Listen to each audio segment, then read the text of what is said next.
दोस्तों नमस्कार। Homeopathy with Sachin में आप सब लोगों का बहुत बहुत स्वागत है। आज का टॉपिक एक खास टॉपिक है जिसमें मैं फूड एलर्जीज के बारे में बात करने वाला हूं। हम देखते हैं कि बहुत सारे लोगों को बहुत सारी चीजों का जो इंटॉलरेंस है वो देखने को मिलता है। को उस पर्टिकुलर खाने की चीज से, उस पर्टिकुलर आइटम से कोई किसी टाइप की एलर्जी देखने को मिलती है, या तो किसी को स्किन पे इरप्शन जैसी चीजें देखने को मिल सकती हैं। कुछ लोगों को स्नीजिंग, नाक से पानी आना, आंख से पानी आना देखने को मिल सकता है। और कुछ लोगों को जो है वो डायरिया जैसी या वोमिटिंग जैसी कंडीशन भी देखने को मिलती है।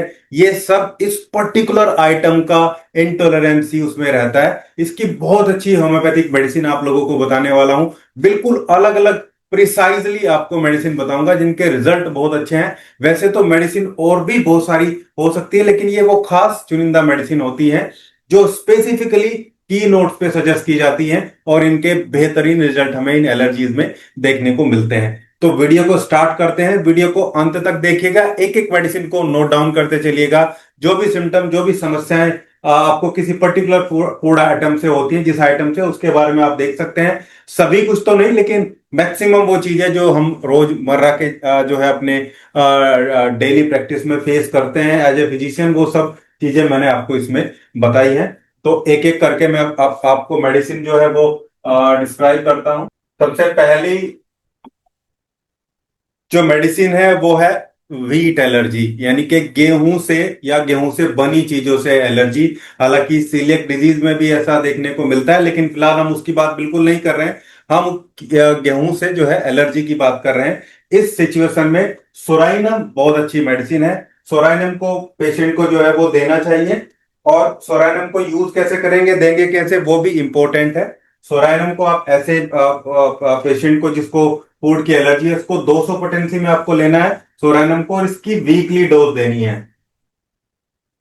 सप्ताह में एक बार ऐसे लगभग 1 महीने तक पेशेंट को देंगे, और आप देखेंगे कि बहुत जल्दी उसको सोराइनम की जो वीट की जो एलर्जी है उसमें जो है वो रिलीफ लगना स्टार्ट जो है हो जाएगा। इसके बाद जो हमारी नेक्स्ट जो मेडिसिन है, नेक्स्ट जो सिम्टम हम बात कर रहे हैं वो है ड्राई फ्रूट से एलर्जी।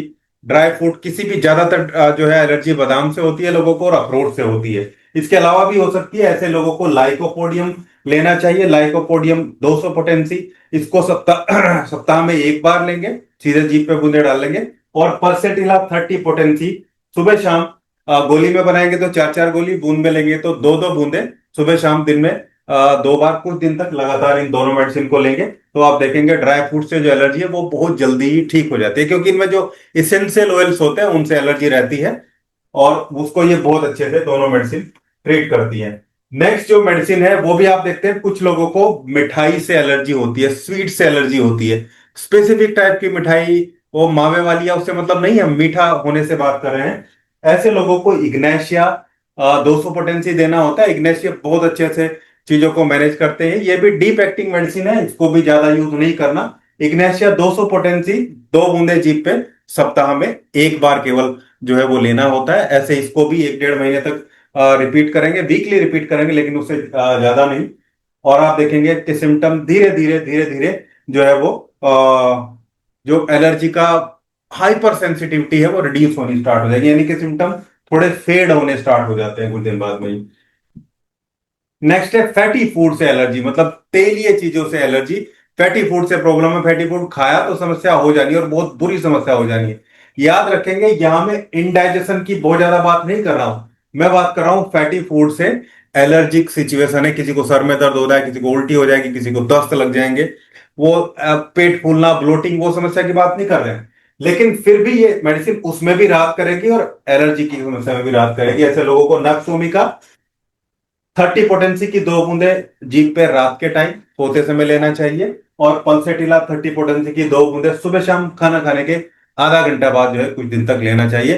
फैटी फूड से होने वाली एलर्जी और सभी समस्याओं में ये दोनों मेडिसिन बहुत अच्छे से आपको रिलीफ जो है वो। तो नेक्स्ट, एलर्जी टू टोमेटो। ये भी काफी केसेस जो है वो देखने को मिलते हैं। टमाटो के पेड़ से भी एलर्जी देखने को मिलती है कुछ लोगों को, और इसके जो फ्रूट होता है, जो टमाटर होता है, उससे भी एलर्जी होती है। उनके खाने में टमाटर डल जाए तो उन लोगों को दिक्कत होनी स्टार्ट हो जाती है। ऐसे लोगों को फोस्फोरस और ऑरम मेटालिकम दो मेडिसिन आप सिम्टोमेटिकली बेस पे सिलेक्ट कर सकते हैं। हालांकि जो बेस्ट सबसे बढ़िया असर करने वाली मेडिसिन है वो फोस्फोरस है। फोस्फोरस 30 पोटेंसी, खासकर जिन लोगों को रेस्पिरेटरी सिम्टम प्रोड्यूस होते हैं तो फोस्फोरस 30 पोटेंसी 2 बूंदे जीभ पे दिन में 2 बार, कुछ दिन तक, बहुत ज्यादा लंबा नहीं लेना होता, कुछ दिन तक ऐसे पेशेंट को हमें देनी होती है। लोअर पोटेंसी ही देनी है। और ओरम मेटालिकम 30 या 200 पोटेंसी को दिन में 1 बार कुछ दिन तक आप दे सकते हैं। 200 पोटेंसी ले रहे हैं तो सप्ताह में 1 बार, और 30 पोटेंसी ले रहे हैं तो दिन में 1 बार या 2 बार कुछ दिन तक फोस्फोरस के साथ में कंज्यूम करेंगे, जब टमाटर से एलर्जी पेशेंट को देखने को मिल रही है। इसके बाद एलर्जी टू बनाना। कुछ लोगों को केले से एलर्जी है, केले से प्रॉब्लम है, बनाना से प्रॉब्लम हो रही है, बनाना से एलर्जिक सिम्टम आते हैं, एलर्जिक चीजें प्रोड्यूस होने लगती हैं, तो ऐसे लोगों को जो है वो रूमेक्स मेडिसिन लेना चाहिए। रूमेक्स 30 पोटेंसी 2 बूंदे सुबह शाम जीभ पे खाना खाने के बाद कुछ दिन तक लगातार इसको कुछ दिन तक ले सकते हैं, 1 महीने तक लगभग आप लेंगे तो ये भी धीरे धीरे जो बनाना की एलर्जी है, जो बनाना से होने वाली एलर्जी है, उसमें जो है वो सिम्टोमेटिकली रिलीफ लगना स्टार्ट हो जाएगा। कुछ लोगों को प्याज से एलर्जी होती है, अनियन से एलर्जी होती है। प्याज खाएंगे, इवन प्याज की कुछ जो स्मेल है उससे भी कुछ लोगों को बहुत ज्यादा प्रॉब्लम होने लगती है। ऐसे लोगों को थूजा लेना चाहिए। थूजा 200 पोटेंसी की 2 बूंदे सप्ताह में 2 बार, केवल बहुत ज्यादा नहीं लेना, सप्ताह में 2 बार, मान लो हर मंडे और हर सैटरडे इसको लिया जा सकता है। ऐसे कुछ दिन तक, लगभग 1.5 से 2 महीने तक लेंगे तो प्याज से होने वाली एलर्जी में बहुत जल्दी ही जो है वो रिलीफ लगना स्टार्ट हो जाता है। Symptomatically hyper sensitive reaction of allergic जो सब्सटेंसेस होते हैं उनका वो धीरे धीरे कम हो जाता है। नेक्स्ट है, ये भी बहुत ज्यादा लोगों में देखने को मिलता है, that is allergy to hair dye. बालों में लगने वाली डाई की वजह से एलर्जी होती है। पहले तो ऐसे लोगों को एलर्जिक टेस्ट कर लेना चाहिए हाथ पे लगा के कि उनको ये एलर्जिक रिएक्शन कितना बड़ा हो सकता है। अगर एलर्जिक रिएक्शन होता है तो सल्फर 200 पोटेंसी की 2 बूंदे सप्ताह में 2 बार, वैसे एक सोमवार को या शनिवार को या सप्ताह में 1 बार लेंगे तो भी चलेगा। ऐसे कुछ दिन तक लेंगे, 1.5 से 2 महीने तक, और उसके बाद फिर आप एक एलर्जिक स्क्रीन टेस्ट करेंगे। उससे आप देखेंगे कि जो रिएक्शन है वो धीरे धीरे रिड्यूस हो जाएगा, और फिर आपको इससे जो एलर्जिक कंडीशन है वो कम देखने को मिलती है। इसके बाद एलर्जी टू राइस। अगर चावल से एलर्जी है कुछ लोगों को, ऐसा बहुत कम होता है, बहुत ज्यादा नहीं है, रेयर है ये प्रॉब्लम, लेकिन ऐसे लोगों को टेल्यूरियम मेडिसिन हमें देना चाहिए। टेल्यूरियम 30 पोटेंसी की 2 बूंदे सुबह शाम जीभ पे, और खासकर इसमें जो है स्किन की एलर्जी के सिम्टम प्रोड्यूस होते हैं तो टेल्यूरियम 30 पोटेंसी की 2 2 बूंदे सुबह शाम जीभ पे जो है वो कुछ दिन तक हमें जो है वो पेशेंट को देनी चाहिए। ये थी हमारी बहुत इंपॉर्टेंट, बहुत खास मेडिसिन अलग अलग फूड आइटम से होने वाली एलर्जी के लिए। उम्मीद करता हूं वीडियो आप लोगों को अच्छा लगा होगा। वीडियो अच्छा लगा है तो लाइक करिएगा, शेयर करिएगा और चैनल को सब्सक्राइब जरूर करिएगा।